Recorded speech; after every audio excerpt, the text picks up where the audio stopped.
नमस्कार, जय हिंद, जय Bharat and welcome to tech talks. This is आदि चिंत। हम सबको पता है कि भाई पार्लियामेंट का बजट सत्र अभी आने वाला है और बजट सत्र के बीच में बहुत सारी चीजें होती हैं, बहुत सारी एक्सपेक्टेशंस होती हैं देश की। भाई आगे क्या बजट में आने वाला है, कितने टैक्स कम हो जाएंगे, कितना ये कम हो जाएगा, कितना वो कम हो जाएगा।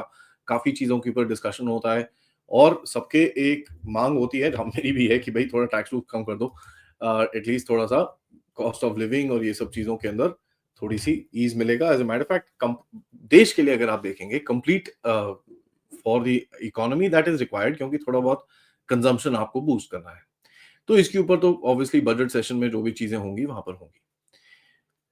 16 बिल और आए लेजिस्लेटिव बिजनेस के अंदर। 16 बिल की लिस्ट कल एक घूम रही है काफी हद तक, और ये बोला जा रहा है कि ये बिल होंगे जहां पर likely to be taken up during the budget session of 2025। अब ये बिल्स क्या-क्या हैं, इनके ऊपर थोड़ी-सी बात करते हैं। कुछ बड़े इंटरेस्टिंग सी चीज़ें हैं और 2 बड़े-बड़े बॉम्बशेल हैं उसके अंदर। उनके ऊपर थोड़ी-सी सेपरेटली बात करेंगे। सबसे पहले देखिए कि एक बैंकिंग अमेंडमेंट बिल है।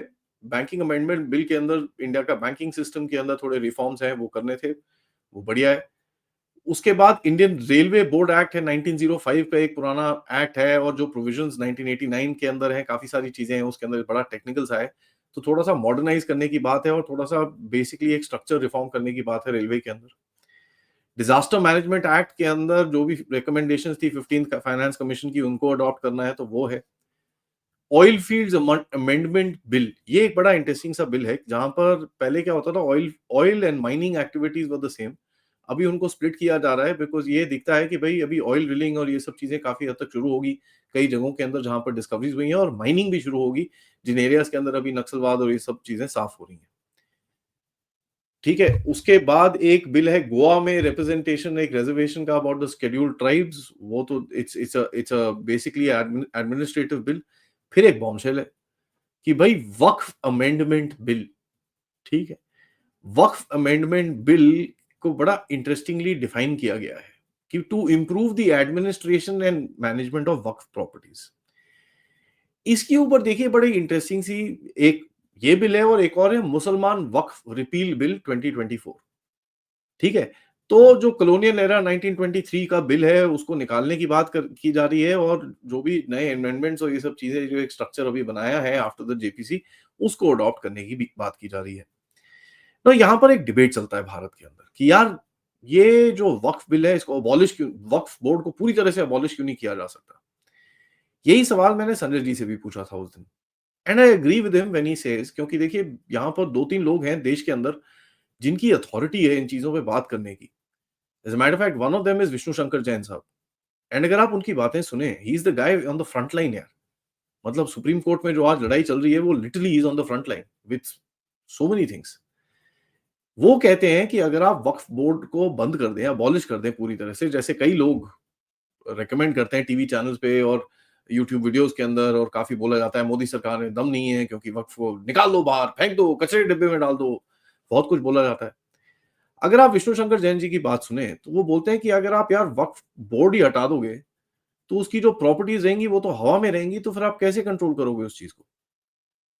To have an administrative control over the Waqf properties, आपको पहले तो जो भी चीज़ें हैं उसके अंदर आपको अपनी रिप्रेजेंटेशन चाहिए जो इस इसके अंदर है।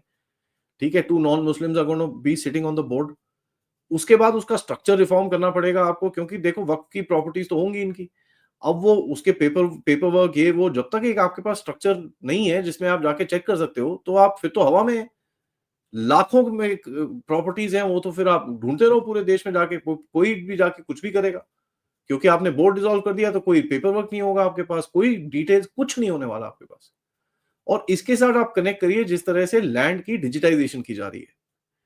ठीक है? सो लैंड की डिजिटाइज़ेशन से क्या होगा, आपके पास डिटेल्स बहुत जल्दी आएँगी। सो इनके पास जिनके पास पेपर्स नहीं है, जहाँ पर आप डिजिटाइज़ेशन करोगे, आप बोलो भैया ये पीस ऑफ लैंड है, आप बोलते हो वक़्फ़ है, इसका पेपर वर्क दिखाओ।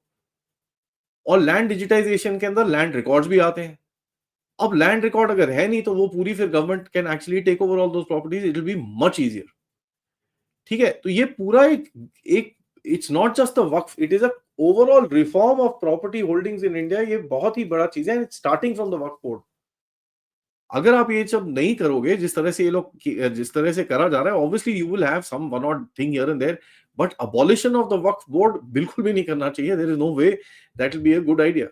तो इसके ऊपर जो डिबेट है हमको थोड़ा सा इन्फॉर्म करना चाहिए. And I would really recommend कि the one of the few people that is there to talk about this, जो एक्चुअली बैटल लड़ रहे हैं इसके बारे में, इज विष्णु शंकर जैस साहब. उनकी बात सुनिए.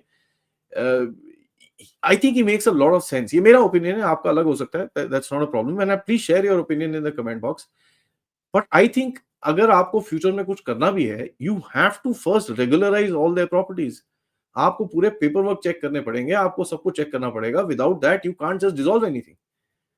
अब जैसे फॉर एग्जांपल यूपी है, जहां पर असाउद्दीन ओवैसी ने खुद ने बोला था कि भाई 1 लाख कोई 23-24 हजार प्रॉपर्टीज हैं, उसमें से कोई 1,12,000 के पेपर ही नहीं है. तो अगर ये नहीं है, तो पेपर नहीं है, तो फिर आप देखिए 1,12,000 ढूंढते रहिएगा आप कहां पर है. अभी तो वो रिकॉर्डेड है वक्त बोर्ड के अंदर. जरा निकालो जी पेपर कहां है तुम्हारी, प्रॉपर्टीज चाहिए है, दिखाओ फिर paper work. So you can actually deal with a simple singular body which is actually controlled by the government itself.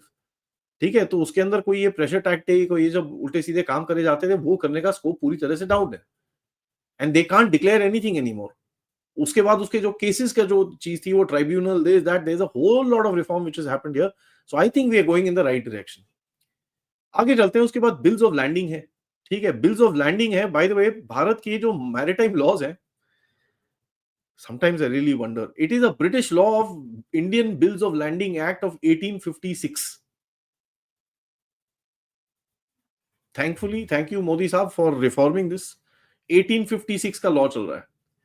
Carriage of goods act है 1925 का. थैंकफुली उसको रिफॉर्म किया जा रहा है. कोस्टल शिपिंग, ये सब चीजें मैरिटाइम ट्रेड के लिए आपकी कितनी इंपॉर्टेंट है. So all this is also going to be taken up in this along with the merchant shipping bill as well. उसके बाद है फाइनेंस बिल. देखिए फाइनेंस बिल बड़ा इंटरेस्टिंग है, और यहां पर भी एक बॉम्बशेल गिर सकता है हमारे ऊपर. अच्छा वाला bombshell, by the way, happy वाला. फाइनेंस बिल जब आता है, it is basically to restructure the income tax and reform the income tax.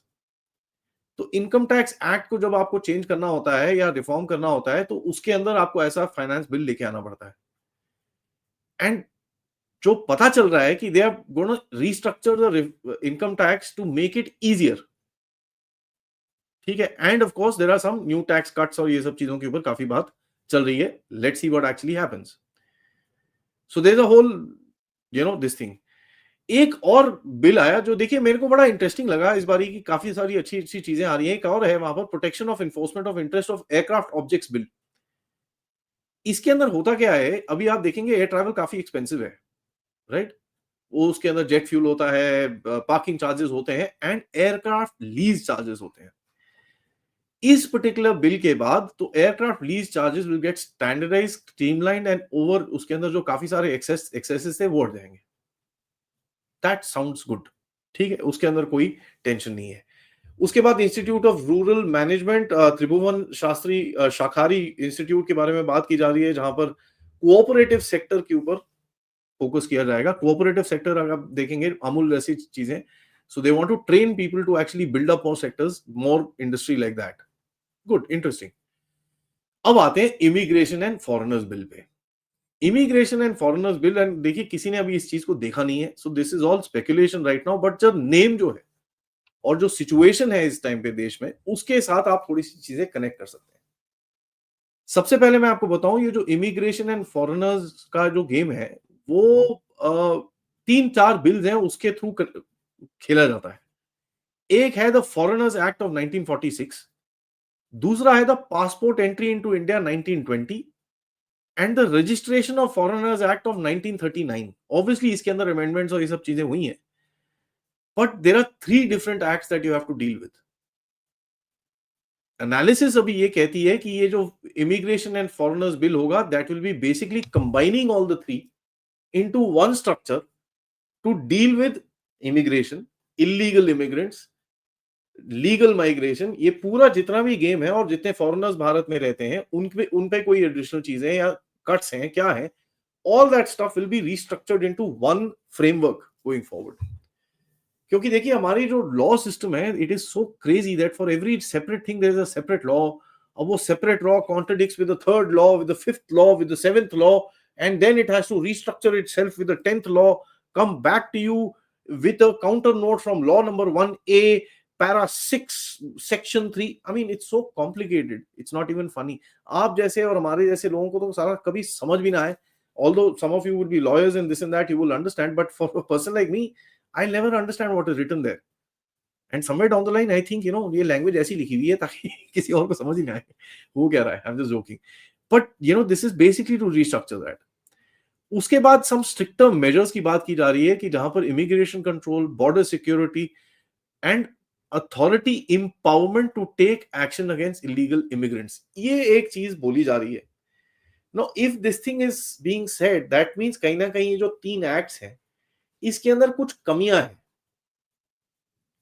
And if there is any shortfall, I hope it is covered in this particular thing, क्योंकि ये जो एक analysis किसी ने करी है who knows about this subject, when you say that भाई empower authorities, that means कहीं ना कहीं कुछ shortfall कहीं पे है. Now इसको कैबिनेट का अप्रूवल 1-2 दिन में हो जाएगा, उसके बाद then I think this will come into place. Now the parties that will be focused onto this currently, अगर आप देखेंगे, would be Bangladesh, would be Pakistan, and would be the Myanmar illegals जो कुकी चिन्स यहाँ पर आके बैठे हुए हैं, जो उल्टा हंगामा कर रहे हैं यहाँ पर, इनके ऊपर काफी फोकस रहेगा.